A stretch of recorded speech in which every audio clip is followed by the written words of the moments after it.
Ladies and gentlemen, magandang tanghali po sa inyong lahat. Maraming salamat po sa Rotary Club District 3820 sa inyong mainit na pagbati at pati na rin sa pagkumbida sa inyong lingkod upang makasama kayo lahat. Ang makasama kayo sa umagang ito. Ito ay hindi lamang dahil sa aking kaalaman na katanyagan ng inyong grupo, kundi na rin dahil sa kanyang malakas na impluwensya at magandang reputasyon sa ating lipunan. Kaya naman minarapat ko sa kabila ng aking mahigpit na schedule na makahanap ng oras para samahan kayo dito sa inyong DISCON ngayon. Having perused in advance the tentative program of the DISCON provided to me by your organizers, I could not help but recall a very important issue that has recently occupied the minds and expended the energies not only of the Senate, but also the rest of our country. I'm referring, of course, to the bloody encounter between our PNP SAF and the MILF and other forces in Mamasapano, Maguindanao. In a moment of silence, let us all remember the bravery and gallantry of our fallen 44 SAF policemen. May God rest their souls, as well as those of the others that have perished in the same incident. A moment of silence, please, ladies and gentlemen.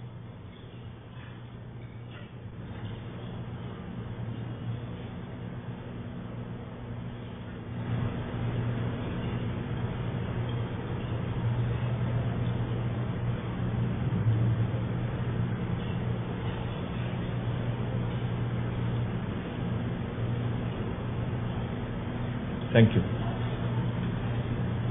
Paano ba naman na hindi ko maaalala ang issue na ito? Sa mga acronyms pa lang ng mga opisyal ng pinuno ng Rotary Club, para bang deja vu.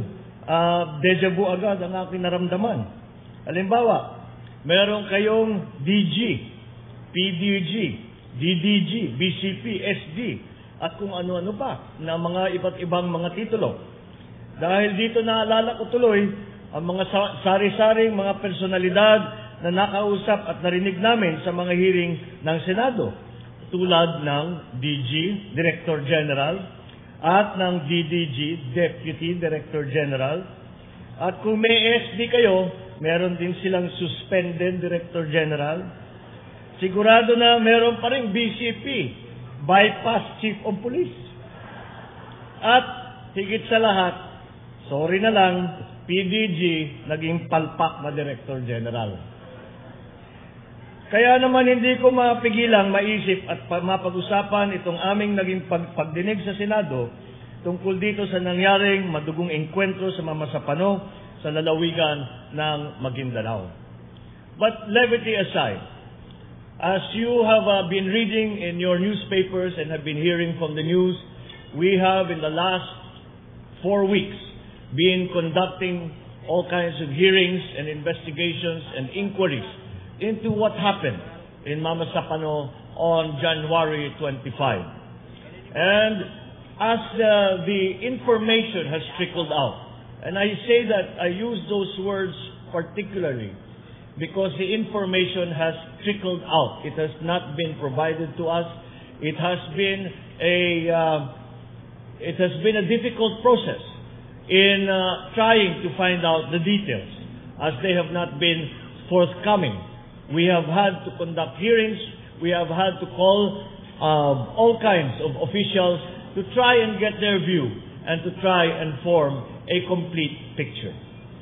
And what conclusions can we arrive at, having done all of these hearings? Right now, the Senate hearings on the inquiry onto the Mamasapano massacre have been finished. We ended them last week, this week, and after that we are waiting now for the committee report on the Committee on Public Order.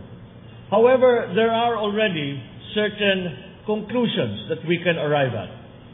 I come to this from a very particular position. As I was introduced, it was mentioned that I am the chairman of the Committee on Local Government in the Senate. that brings the entire issue of the Bangsamoro Basic Law before my committee. Because as you remember, the Bangsamoro government is being organized as a regional government, and therefore it has to be it is categorized as a local government. And as a local government, it comes before my committee, and that is why I have been hearing the BBL for a very long time now. We have conducted hearings in Mindanao last year. We have continued to conduct hearings, and we were planning to conduct further hearings in Jolo and Zamboanga before the terrible tragedy that occurred in Maguindanao.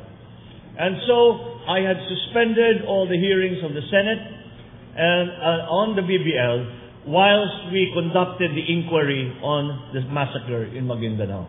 And that is what we have done. And as I have said, although the official committee report has not yet been issued and is still in the process of being prepared, I think that specific to the BBL, never mind, I have not, my particular focus has, of course we are interested and curious, and we need to know what happened between the PNP and the AFP.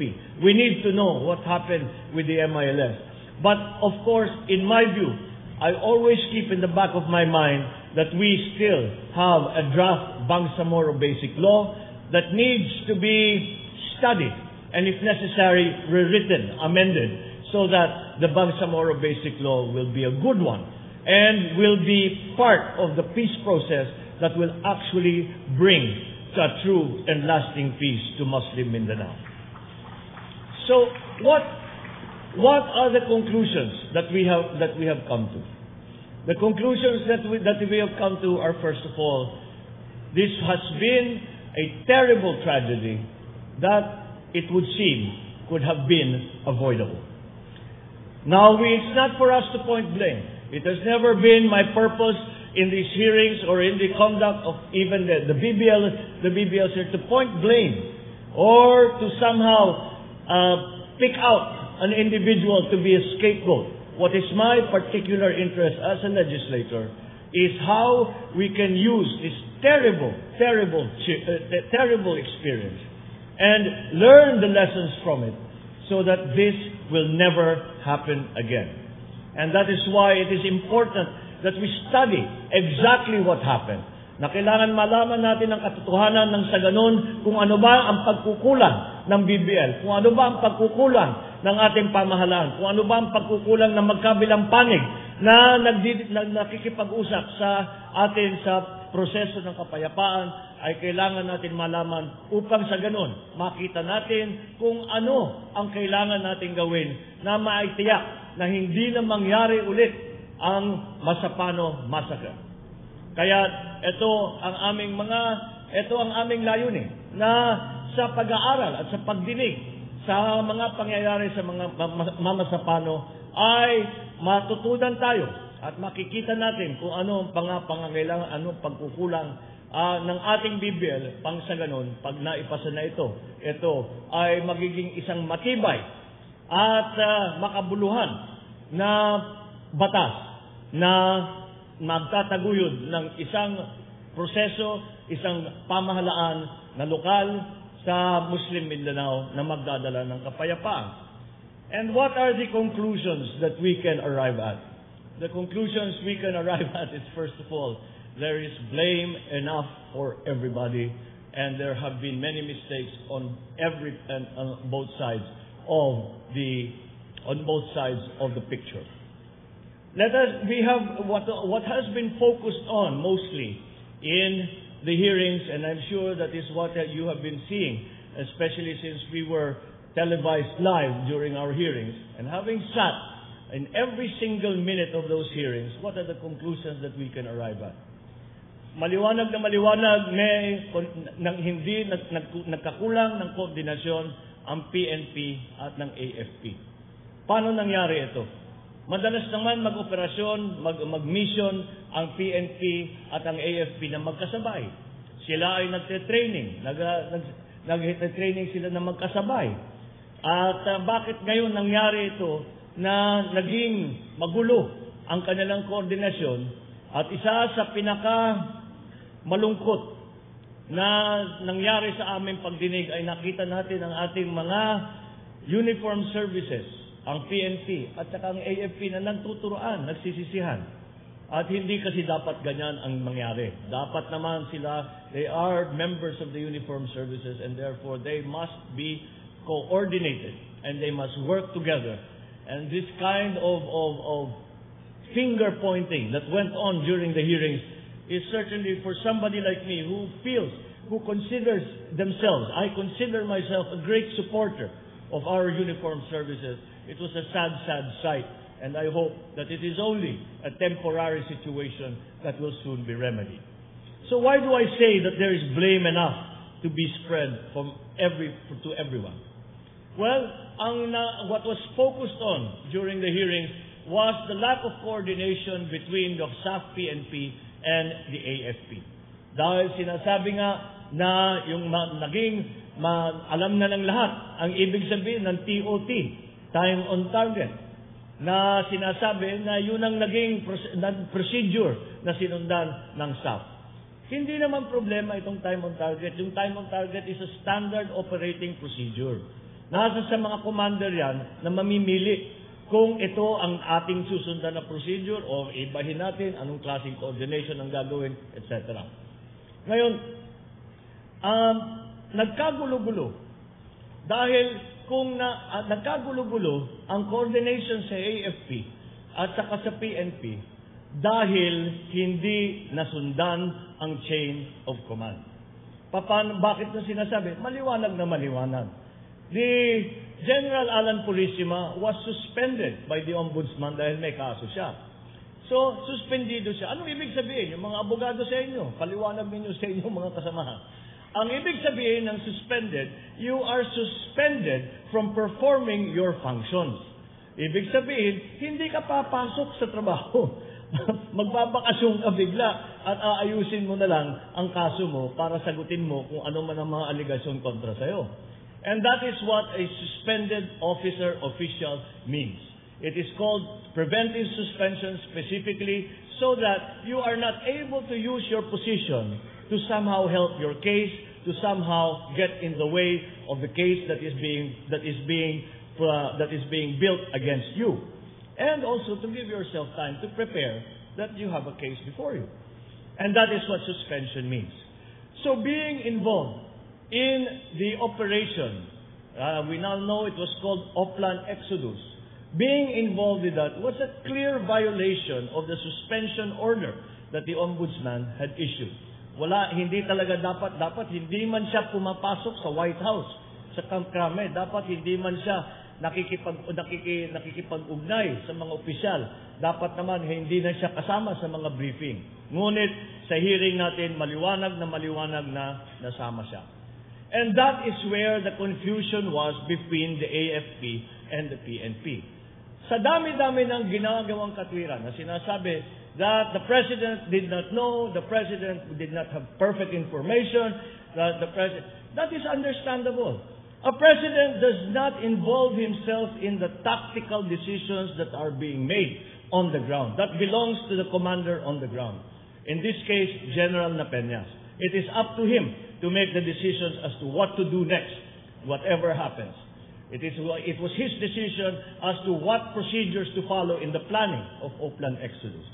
So of course, the President, even if he was perfectly informed, and he just kept silent and said nothing, then that would still be proper. Because the President is not meant to be the ground commander. If you remember, many years ago in Iran, there was an attempt by American forces to go into Iran and para kukunin nila yung kanilang mga hostage. Ang nangyari, nagka-disgrasya, nagkagulo ng husto, maraming namatay, sumabog pa ang kanilang mga eroplano, nakita sila ng mga kalaban, at it was a complete failure. And what was the reason? Because the President and his staffers in the White House ay nakikialam. doon sa patakbo ng mission. And that is why the principle of the ground commanders being the singular decision makers when it comes to tactical decisions has been established. In this case, that is part of the problem, but that is not where the problem lies. The problem lies because of the chain of command was not followed. In fact, not only was the chain of command not followed, there was an alternative chain of command that was formed. That was the President to Alan Purisima, the suspended Chief PNP, and then directly to Napeñas. Nakaligtaan yata nila na meron silang acting Chief PNP. Meron silang mga intelligence officers sa PNP. Meron silang mga opisyal na dapat ay pinagsabihan at isama sa pagplano nitong operasyon na ito. Ano ngayon ang nangyari? Kung nasundan ang chain of command, maliwanag sa lahat ng mga opisyal ng pulis kung ano ang trabaho nila. May mission tayo, ito yung oplan, alam ko. Dahil ako ang intelligence officer, ito ang gagawin ko. Ako, alam ko, dahil akong ground commander, ito ang gagawin ko. At hindi na kailangan pag-usapan yan, dahil SOP na yan, Standard Operating Procedure. And so, had the chain of command been followed, everybody on the line, that line of command, would have known what to do and what their jobs were. What happened in Mamasapan? Hindi nag-coordinate ang PNP at saka yung AFP. Hindi natulungan ng AFP nung naipit na ang mga SAP. At sila'y napaligiran na ng mga opposition forces nila. Ang sinasabi naman ng SAP, madali naman pumasok. Dahil magagaling silang sundalo, magagaling silang tropa, kaya nilang pumasok kahit saan. Ang mahirap ay paano nalabas. Dahil pagka pumasok sila, magpuputo ka na, nakita na sila, kailangan nilang may magandang plano palabas, kailangan suportahan ang kanilang itinatawag na exfiltration. There is infiltration, there is exfiltration. Yung exfiltration. Walang pulis, walang sundalo papasok sa isang mission na hindi maliwanag ang exfiltration na plano. And this is what happened. Dahil nga, hindi nasundan ang chain of command, hindi na malaman ng mga opisyal kung ano ang kanilang dapat gawin.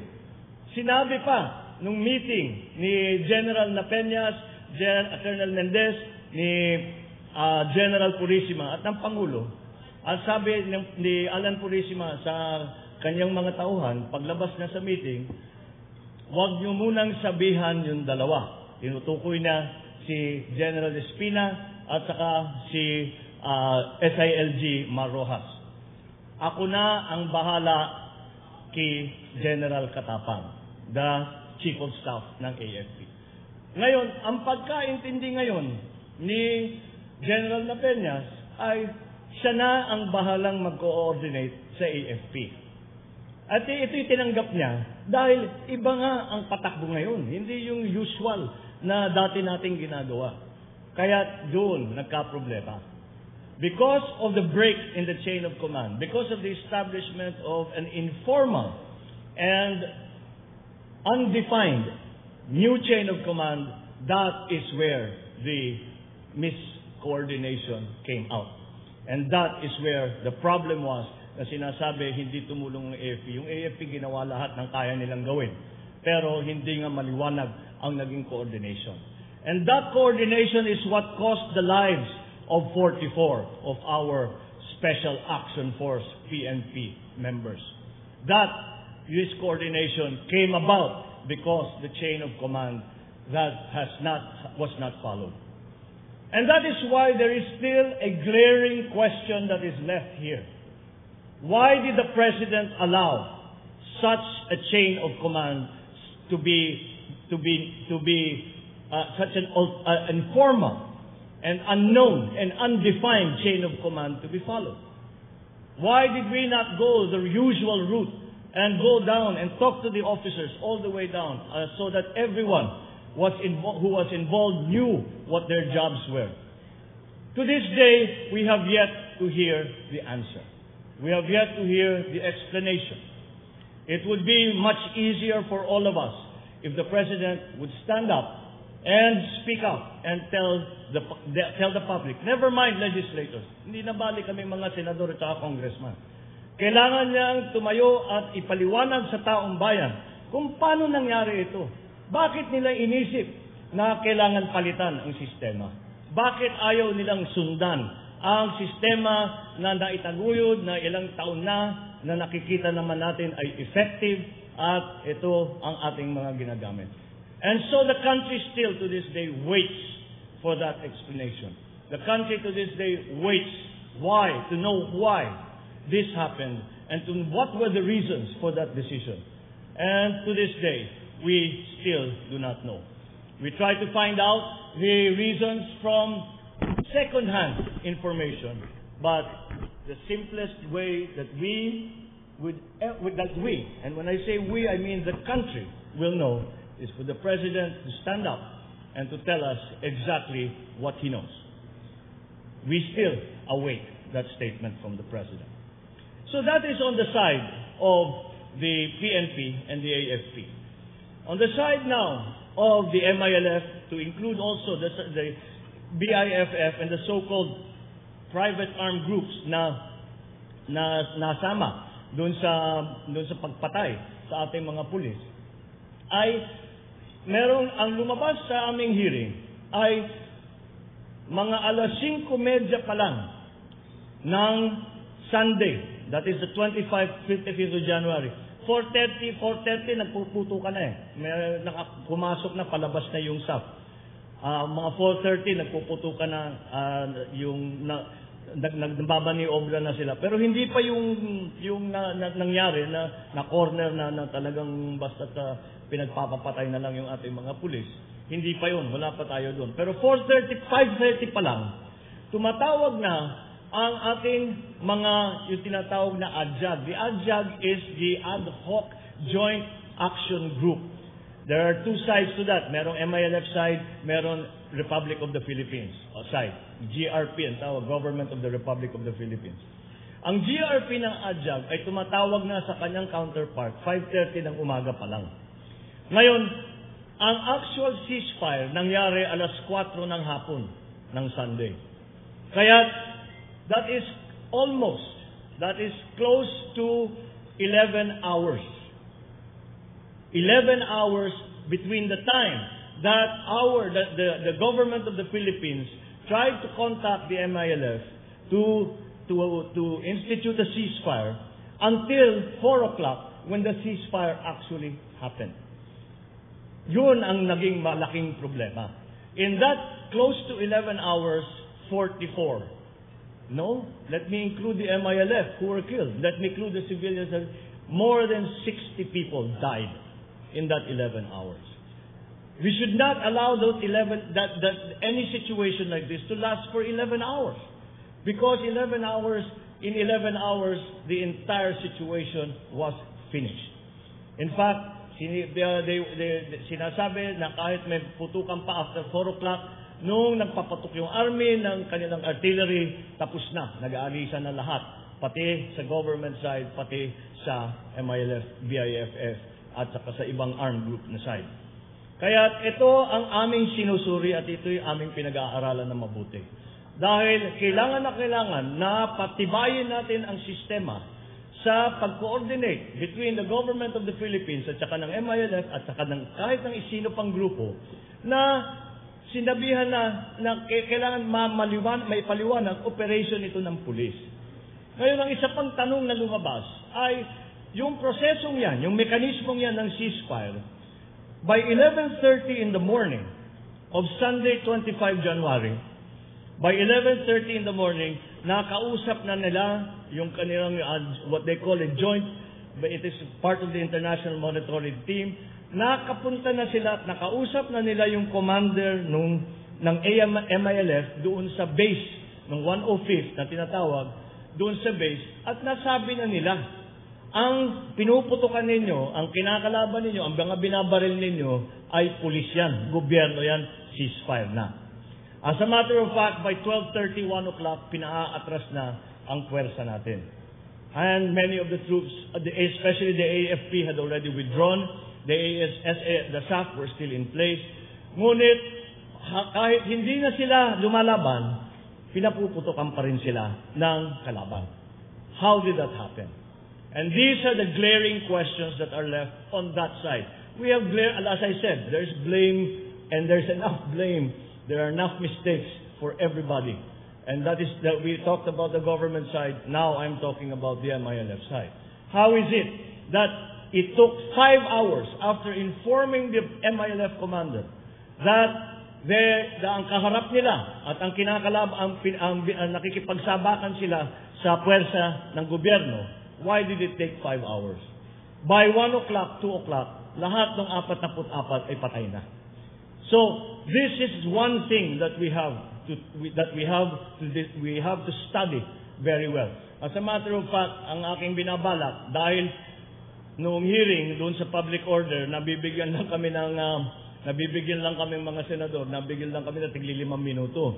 At 5 minutes is not enough to really find out what the facts are, to really to try and find out where the mistakes were.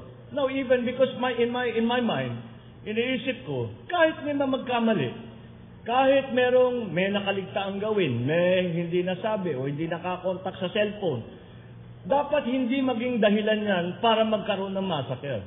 The system has to be more robust. The system has to be stronger so that even if there are individual mistakes, the system is strong enough to withstand individual mistakes and continue to be effective in providing the ceasefire for our troops, for our policemen.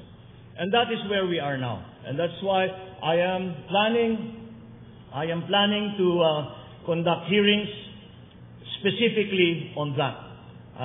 Siguro sa paglabas ng Board of Inquiry ng PNP, inaantay na rin natin ang Board of Inquiry ng MILF. Inaantay na rin natin ang committee report ni Senator Grace, who I believe was also your guest. Senator Grace, yung kanyang committee report dun sa aming naging hearing. And with that, I will take that, study it, and we will then focus on those issues that are specific to the BBL. It is now that the rest of the country is aware that this issue is not a issue of Mindanao, is not an issue solely of our Muslim brothers. It is an issue for the entire country. And we must all be involved. As a matter of fact, there are debates now being carried out whether the plebiscite should only be in Muslim Mindanao, but whether the plebiscite should also be in the entire country. Because if the BBL is passed, whatever form it is passed in, it will affect every single local government unit, and to a lesser extent, but nevertheless, equally important way, to each individual citizen. And so that has brought the debate to the public knowledge. And that is why, whereas before I would encourage all of our citizenry, dapat makipag-usapan ninyo ito, dapat pagdebatihan ninyo ito, dahil importante ito hindi lamang sa mga tiga Mindanao, hindi lamang sa mga senador na nagsusuri at nag-aaral nito, kung hindi sa buong sambayanan, ay kailangan mapag-usapan ito dahil meron kayong mararamdaman kahit papano na epekto dahil dito sa BBL. And so we are continuing the process. We are continuing the process, and I always state and restate my commitment to this. My commitment here, unlike some of the other commentators, is not to the BBL. My commitment is to the peace process. The peace process is what is important. We must continue, whatever happens, the peace process, because the alternative is war. If we do not continue the peace process, if we do not come to some kind of agreement, we will have a Mama Sapano every week, every month, every day, if it becomes very bad. So that is what we are trying to avoid. That is why we are doing this in the first place. My commitment is to that peace process. The BBL I see as merely part of that peace process. And what this incident has brought out is very clearly that it is not the only part of the peace process. There are many other things that we need to think about. What we need to think about are things like, what are the main complaints in Muslim Mindanao? Why has there even been a secessionist movement? That was still in the time of the Spanish, the time of the Americans, the time of every single president that has sat in that position. And the reason are lack of representation, lack of development, lack of attention, basically. And that is something that we need to address. If you remember, after the Tripoli Agreement was signed, there was a massive development focus on Mindanao. So that instead of going to war, instead of going to the hills, those fighters from then the MNLF could find decent jobs, send their children to school, have a decent living so that they can feed their families, they can house and clothe their families. And that is what every single Filipino wants. And for that matter, that is what every single person wants. And that is something that we have to address. The creation of the Bangsamoro government will be perhaps many steps in that direction, but it will not bring us to the end result yet. We still have to think about all the other things that need to be done. We will try as best as we can to include all of those ideas and all of those principles and all of those concepts in the BBL when it is finally passed. And that is something that we are going to be working on. We had hoped in the past, earlier this year, we had hoped to finish it by next month. That I'm afraid the timetable has fallen by the wayside, and we have now different circumstances that are facing us. And so that is the situation as I see it. I had a prepared speech. I was going to talk about something else slightly, but all the questions that are coming to me have been about this, and I thought that this would be an opportune time because we have here the leaders of our different communities, and it would be an opportune time to talk about the issues that have been raised by not only the BBL, but by the Mama Sapano massacre. I hope that this will fuel your interest and in your discussion into this extremely important issue, this extremely important question, and that your ideas and your thoughts and your feedback and observations about this, you let us know.